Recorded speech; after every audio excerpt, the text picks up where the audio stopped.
If you don't change what you're doing and how you do it, nothing else will change. Your biggest enemy is you. My whole book is about you battling yourself. People don't understand it's you against you. The only person that gets in your way is you. Nobody else. It's you. Here's the big challenge of life. You can have more than you've got because you can become more than you are. That's the challenge. And of course, the other side of the coin reads, unless you change how you are, you'll always have what you got. Most people don't want it that badly, which is why they always ask the question, man, how did you get to where you are? You know how to do it. You know exactly how to be you or how to be me. You don't want to do it. So I can't make you do it, nor do I have the time or energy to force you into that place that I know you have to be to do it. There's no luck in this game, man. It may be a little bit of luck, but the luck happens after you bust your ass and you put yourself in that lucky situation. Luck doesn't happen. You put yourself in that situation where luck might happen. Would I be able to do it? Would I? You don't know. Until you say, yeah, you know what, I'm gonna take action. Nothing changes if nothing changes, man. And I'm not preaching at you. I just want to remind you, because I've spent a lot of time in my life sitting around wanting things to change, and not being able to make them change, and not thinking I could. And I wish somebody had told me that earlier sometimes, that in order for something to change, there needs to be change. It's you against you. You against you. And if you misunderstand that, you have a real problem. A real problem. I can understand you misunderstand me running down the street, shirt off. This, yeah, I can get it. I get it. If you misunderstand what I'm saying right now today, the problem is you. And you don't want to fix it. Here's how to get older without getting better. Keep relearning the same lesson. If you keep making the same mistake over and over, the mistake isn't the problem. You are. There was no passion, no drive, no nothing. But I had this fire that I'm going to be somebody.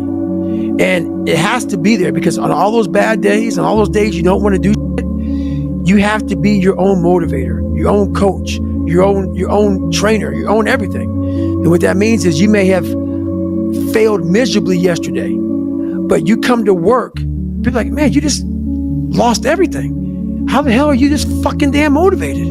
Because this is what it takes. It's not about the shoes. It's about knowing where you're going. Not forgetting where you started. It's about having the courage to fail. Not breaking when you're broken. Laziness is something that has to do with you. You're not connected to something deep enough. You don't feel the necessity. You don't feel the devil at your heels. You don't feel the fact that you could very well die tomorrow that will impel you to get something done. There's no necessity behind it. And the human animal, the way we were created, is when we feel pressure, we feel the necessity to get things done. We can move mountains. But when that pressure, almost like a barometric pressure, releases, and we don't feel the need to get something done, we can become incredibly lazy because there's no necessity. So you have to create necessity in your life. You have to create the need to get things done. Why do that much? Why go that far? Why try to become everything? That's a good question, why? And you're the only one personally that can answer that question for yourself. One of the big thrusts for success is to come up with a strong enough why. And if the why is powerful, the how is easy. If the vision isn't clear, the old prophet said, without a vision we die, without a vision we perish, without a dream we're nothing. Most people, the bottom 80%, are lazy. They're looking for an easy way. They're looking for a shortcut to be successful. And there aren't any. But if you do something repeatedly over and over, you develop a habit. So most people are in the habit of looking for easy ways to get the things they want. It's almost like you have to have the ability to go to the deep end no matter whether or not you'll ever go there. Right. Yes. And some people are like, well, I'm never going to go to the deep end. Mm-hmm. but you should be able to. Yes. What are you willing to give up? What are you willing to sacrifice? What are you willing to forgo? If you're struggling, if you're frustrated with yourself, if you're at that point where you're so sick of yourself and your excuses, I've been there, Stephen's been there. This is a normal part of the human experience.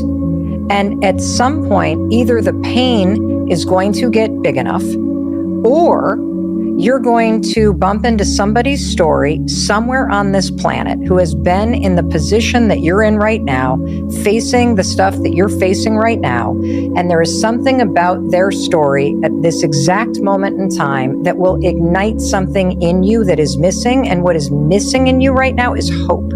Here's to the crazy ones, the misfits, the rebels, the troublemakers, the round pegs in the square holes, the ones who see things differently.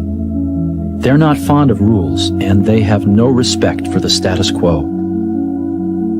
You can quote them, disagree with them, glorify or vilify them. About the only thing you can't do is ignore them, because they change things.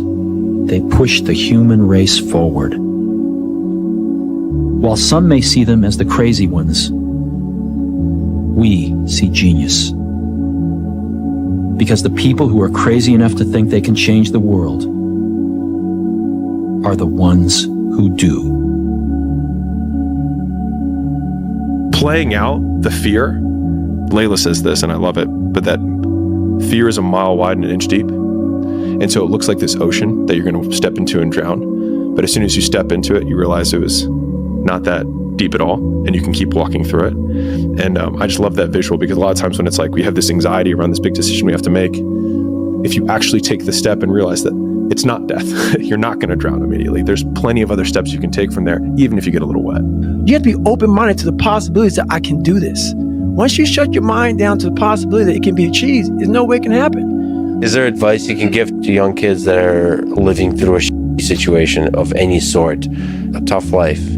Try to find a thing that you really enjoy. Try to find a thing that you're passionate about. Everybody thinks they're a loser. Every young person thinks they're a loser. At least a young person in the situation I was at. Like, I didn't know I wasn't a loser until I started winning, until I started doing martial arts. Martial arts taught me that, like, I could get better at stuff, that I wasn't really a loser.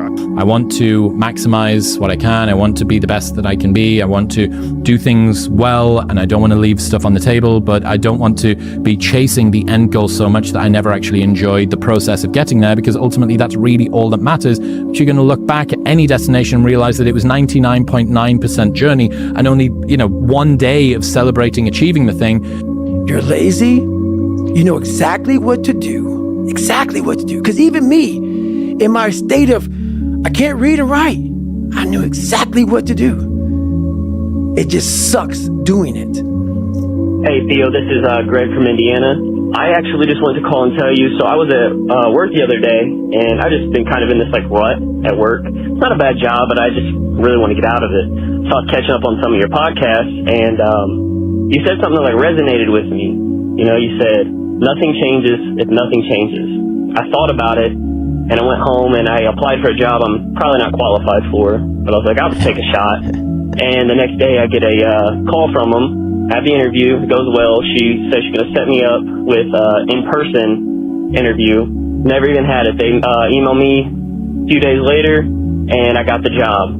So now I'm going to be doing a job that I think I will appreciate more and enjoy more, and I'll be making double the money that I'm making now. Bro, that's awesome, man. That's really great. Congratulations for trying something new.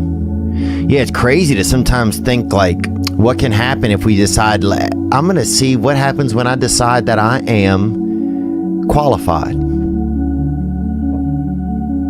What happens when I decide for myself that I'm going to do something different? I've made huge developments while I was staying up until 4 in the morning, 5 in the morning running a nightlife business. You can make huge developments in your personal growth journey while you're doing a 9 to 5. You have this moment where you go, well, what if? What if this is the time sobriety sticks? What if I go to therapy and I actually do change the way that I think? What if I could get out of debt? If that person did it, maybe I could do it.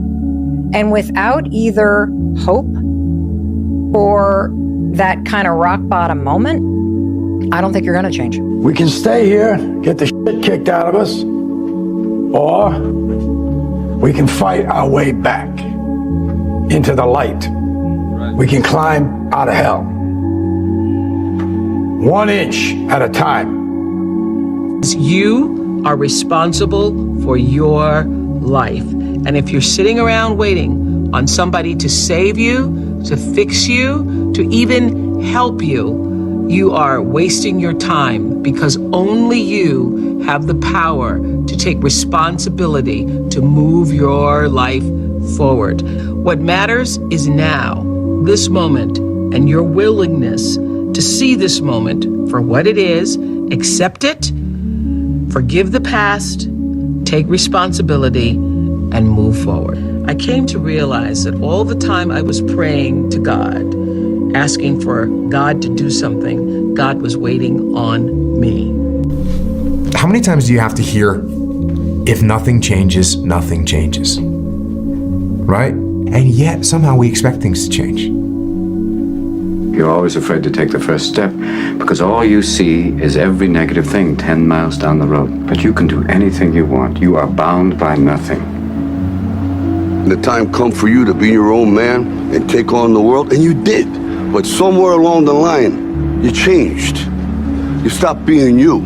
You let people stick a finger in your face and tell you you're no good. And when things got hard, you started looking for something to blame, like a big shadow. I'm gonna have setbacks, I know. But if I'm feeling bad, that doesn't mean I'm doing bad. That doesn't mean I am bad. That doesn't mean that I can't still take some action. Because yeah, nothing changes and nothing changes, man. Because if you're thinking, then you're not taking action. And if you're not taking action, then there's no consequence. And if there's no consequence, then there's nothing to be afraid of. The overthinking can be an excuse for actual fear. It doesn't matter whether I achieve all of my goals or I don't achieve all of the goals. In 3 generations, I'll be forgotten, and the only people who were naysaying against me will also be dead. And so then it's like, just do it for me. You know, we'll sit around forever wondering, well, what if I was a dog catcher? Would I be the best? What if I was We expect things to change. You think you're going to get in better shape. You think you're going to get more money. You think your relationship is going to improve. You think you're going to get promoted. You think you're going to get a raise. You think the world is going to get better without you doing anything, but it isn't. Nothing is going to change unless you change what you're doing. Change the time that you wake up. Change what you do when you get out of bed. That's what you need to do. You have to change some things or nothing will change. So make changes. And start little. Get up a little bit earlier. Get a workout done. That's what you need to do. A positive place that you draw mental strength from when life is difficult has to be, I just want to be better and I'm trying my best. That's all that there is. You want to be better. That is something to be proud of. You want to leave it all on the field of play. You want to make yourself as good as you can. You want to make the world a better place. You want to have an impact. All of these things are just all positives. What really breaks my heart is how stuck people are. And that there are things you can do to change your life for the better. If you don't have hope and you don't have this breakthrough where you have for just a millisecond this insight where you go, well, what if things did work out? If you don't have that moment, most people stay so stuck in resignation. If you are trying to battle the same boss over and over again, and you don't change what you're doing, and the boss keeps beating you, then it's not the game's problem. It's your problem. You are the problem. I was not always this strong guy you see. I went through a lot of hard times in my life to get here today. And a story I'll tell you with real quick. I tried once to get in the Air Force to be an Air Force pararescueman, and I quit for fear of the water. I was 175 pounds. I left the Air Force 4 years later at 300 pounds. I went from 175 to 300 pounds. There's a long story in there on how that came to be. You're going to lose sleep. You'll doubt whether it'll work. You'll stress to make ends meet. You won't finish your to-do list. You'll wonder whether you made the right call and have no way to know for years. This is what hard feels like, and that's okay. Everything worth doing is hard, and the more worth doing it is, the harder it is. The greater the payoff, the greater the hardship. If it's hard, good. It means no one else will do it. More for you. Why pay the price? Why work this hard? Why go this far? Why try to learn this much? Why try to do it all? Why try to see it all? Why try to have it all? Why do it? Why learn it? Why study? Why put yourself out? Why try to take on this much responsibility? Why develop yourself to the full? Why try to become all that you can possibly become? So I define learning by same condition, new behavior. And so when you go to a video game and you battle through the level and you battle the boss, if you keep doing the same thing to the boss and you keep losing, then you have not learned because you have the same condition and the same behavior. And so I often say that, like, for anyone who's listening to this podcast, if the goal is to get better and you're like, man, I really want to learn something from this podcast. If you listen to this podcast and then you're in the same exact conditions as you were before, and then you do not change your behavior, you learned nothing. And so using that definition has at least allowed me to change my behavior faster, which then goes into rate of learning, which I define as intelligence. And so a lot of people are like, man, he's so smart, but he just doesn't. It's like, well, then if he doesn't change his behavior and he's in the same conditions, he's not that smart. The more that you're able to let go and not fear about stuff, the more enjoyable you'll find it. So the thing that is making you better is the thing which is making you feel pain. And this is a perennial balance. What would have had to have happened in a week for you to look back on that week with pride? Maybe stop breaking promises to yourself. When you say, I'm going to wake up tomorrow at 7 a.m., and when the option comes to hit the snooze button, don't do it. There's one win that you've got for the day. That's action. The path of the exceptional person is one of an exception, which means that you are not with other people. And rather than fighting that or bemoaning it, see it as an indicator that you're on the right path. Because if everyone else were cheering you on, then it means you're not in the right place, because it means you're just like everyone else, and that's not where you want to be. When you were born, you are a phenomenon. You are unique. Your DNA has never occurred in the history of the universe, going back billions of years. It will never occur in the future. Your life experiences with your parents and everything that you experience in your early years going on up is unique. It's yours. You're one of a kind, right? So that is your source of power. To waste that is just the worst thing you can do in your life. And what the power is finding that uniqueness. What makes you you, and how you can mine that, and how you can go deep into it and use that to create a career path. If you can see it here, and you have the courage enough to speak it, it will happen. You cannot change your life unless you change something. If you always do what you always did, you'll always get what you always got. You will fail at some point in your life. Accept it. You will lose. You will embarrass yourself. You will suck at something. You can't wait for everything to be perfect to start living your life. Because I've bet that's what I've done. My whole life has been like that. Inside of me, it has been, as soon as it's all lined up, I'm going to show you myself. As soon as I've got it all looking the way I want, I'm going to show up for you. I'm never going to get to that where everything's okay, where everything looks a certain way. And in the meantime, I'm burning the best time I do have available. I'm burning that candle up. I'm burning this candle down, and I'm saying as soon as it gets bright enough or warm enough in here, I'm going to show up. but the candle's getting smaller. It's more socially acceptable to be our own biggest critic than it is to be our own biggest cheerleader. 10 years before I've heard it put into words, if you can be in a bad mood for no reason, you can be in a good mood for no reason. There's a quote that I've fallen in love with. The magic you are looking for is in the work you're avoiding. The magic you are looking for is in the work you're avoiding.